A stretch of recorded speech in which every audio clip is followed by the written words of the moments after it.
Welcome back to YDG Cowboys. And the YDG, of course, stands for You're Doing Good Cowboys. Okay, so we won the game. I love it. We won. But you can't be upset how we won, because you got to understand, my Cowboy Nation, you have to understand that we did play 3 games in 12 days. I mean, our defense is supposed to get tired. So you just got to give it to them. They were very resilient. They came out.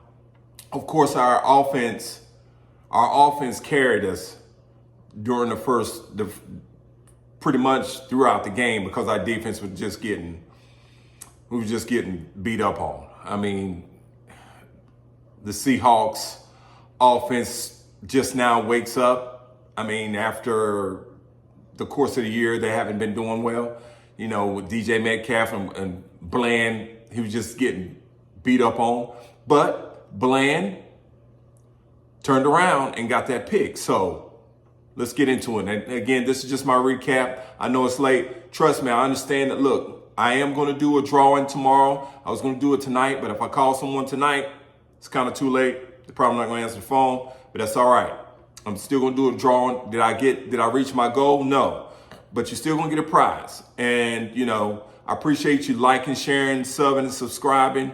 So I'm still continuing to try to grow this channel. So let's continue to do so. And I really appreciate it. So let's just look at it. I mean, the first quarter was a wasted drive, I think. I mean, but Dak was cooking. I mean, he hit CD, he hit Cooks, he hit Turpin. He got them all involved. But you get down to the goal line and you get 3 points. I just think that was a wasted drive. I really do. I think that we should have capitalized on that drive, but we didn't. So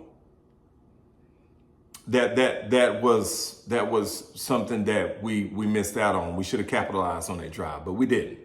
But again, our offense was still doing well. I mean, they did well throughout the game. That's the one that they are the reasons why we stayed in the game, really.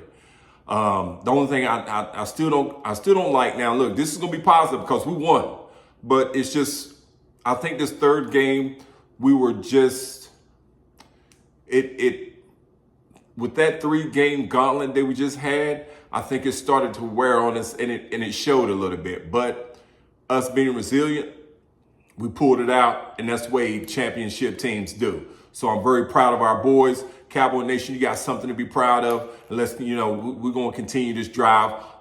And again, them Eagles or them Sheagles, we're going to take down in the next, 12 days, 15 days we got. It's going to be like a mini bye, but we're ready for them. And it's going to be a mini bye for us, so we're going to get enough rest, and we'll be fine. So the only thing I don't like with Dak Prescott, well, I liked everything he did, but just, I still think I don't know if Mike McCarthy is still trying to try things with him. He still have these 7-step drop passes, and I think he's just waiting on receivers to get open, which I understand the offensive line played well, but I think the closer we get into the playoffs, I think he's going to have to start to get rid of the ball a little bit quicker, because these defense are becoming more stronger. So I get what this is all a stepping stone, and I understand that. So, I just think he needs to get rid of the ball a little bit quicker. One thing I really want to touch base on is, what was Mike McCarthy thinking when the Seahawks had a penalty, right? And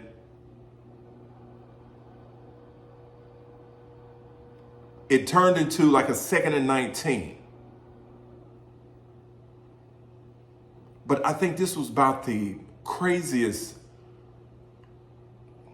And I understand what Mike McCarthy was trying to do, but I would have never, and I know it's going to be kind of controversy behind this, but I would have never wiped away that penalty to give them 37 because, like I said, our defense wasn't playing well. And I understand he was trying to gain our defense some momentum, or he's trying to gain our defense some confidence. But you take away a 2nd and 19 to give a 3rd and 7, and of course, the Seahawks converted.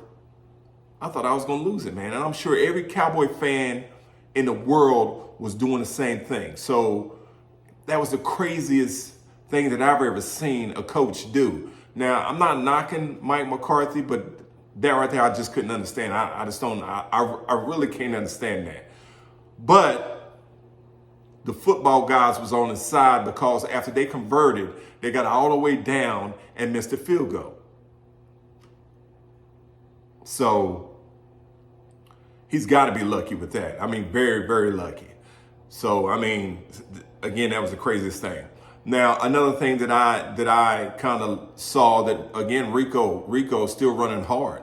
He's running hard. He's just hitting the holes a little bit harder than Tony Pollard, even though Tony Pollard still played well. Rico's just a harder runner.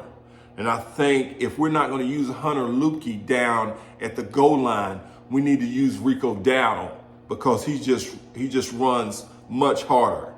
And Jake Ferguson, you got to give it up to him, man. He's crazy. He's gritty. He's everything we want in a tight end. He is everything we want in a tight end. He is Dak Prescott's security blanket. And he was the heart and soul of the offense. He wasn't taking no shit or no nothing out of none of those Seahawks defenders. He was powering through. He was catching all the hard passes. And even though when Adams got in his face, he got right back. And that's what we need. That's the grit, that's the heart and soul that we need to continue to do what we need to do to move forward and go deep in the playoffs. That's what we need. So, and not only that, he's just playing well. I got to give it to him. Jake Ferguson is playing well. So that's a tight end number 1. He's doing well. Bland was getting picked on this game. And I don't know what was going on with him, but he was getting picked on. And I don't know what, but the good thing about Bland, he never lost his confidence. Never. Even though he was getting picked on, they was going back to the well on him with 3 different wide receivers, Metcalf, and I mean, they was really picking on him. And so, but he never lost his confidence. I can say that because that pick he had was that showed that the confidence that kid has. So now he's got 8 interceptions. So Bland, even though he got picked on, he's still turning it around at the end.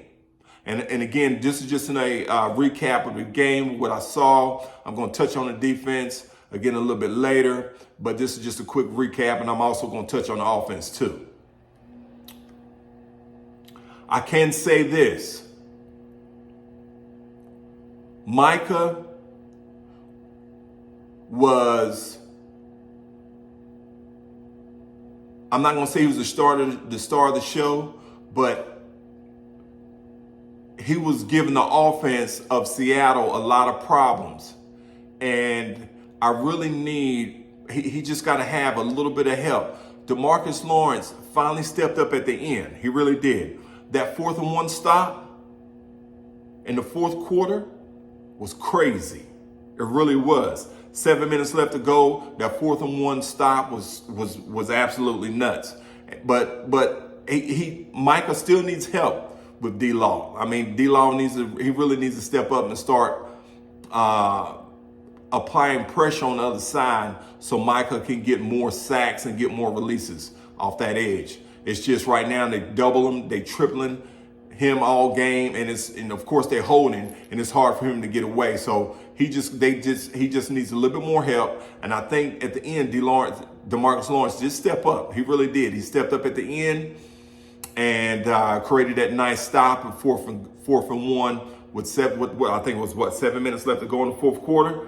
So he did step up, and I got to give it to DeMarcus Lawrence on that. So he just needs to continue to play harder throughout the game and get Micah some help. So, in all, guys, I mean, it wasn't our best game by far, but what do you expect? I mean, we played 3 games in 11 days, 12 days? That's crazy. So, our defense really had to wear it down just a little bit. So, I think we're fine. I think we'll be just fine. We're going to have some time off. We're going to get some rest so we can take them Eagles out. The Eagles, I promise you, it's not even, to me, I don't think it's going to be close. I really don't think it's going to be close. But there's a couple other players I want to touch on real quick. Well, actually, one more player that I want to touch on. And that's actually Jordan Lewis. Jordan Lewis has been getting picked on for the last few games. And I'm going to promise you, that 3rd and 4th stop that he did, that kept us from, actually had the Seahawks go for 4th down to try to convert because the time was running out. But I'm going to give it to Jordan Lewis. Jordan Lewis stepped up on that play. 3rd and 4th, he stepped up. And then he had another play after we went down and couldn't convert. We had to end up kicking a field goal. And the Seahawks got it back again for 1 minute and 42 seconds left to go. And that's it. Which, to me, I think we should have went for it. But because if we'd have went for it, they would still have to come down and either kick a field goal and tie the game. But I understand. I mean, I get what Mike McCarthy was doing. But the Seahawks ended up getting the ball back with 1 minute and 42 seconds left to go. Was driving the field, and I got to give it to Jay Lewis. He stepped up again. It was 3rd and 2. He stepped up again. It was a crossing route from a receiver going across the middle there, and he laid it out on the line, dived, hit the ball, and then ended up to 4th and 2. And then again, of course, Micah did his thing and ended up we winning the game off that play. So Jay Lou, I give it to you. He stepped up this game. He finally stepped up after getting picked on for the last 2 or 3 games. So that's my assessment. That's my recap, guys. Again, I appreciate you guys for liking, sharing, subscribing. I'm going to do a drawing tomorrow. So if you see any type of crazy numbers, call, answer the phone so I can give you a surprise. So guys, on to the next. We're going to beat those Eagles. We got the Eagles at home. Cowboy Nation, stand up. YDG, stand up. And I'll see you tomorrow.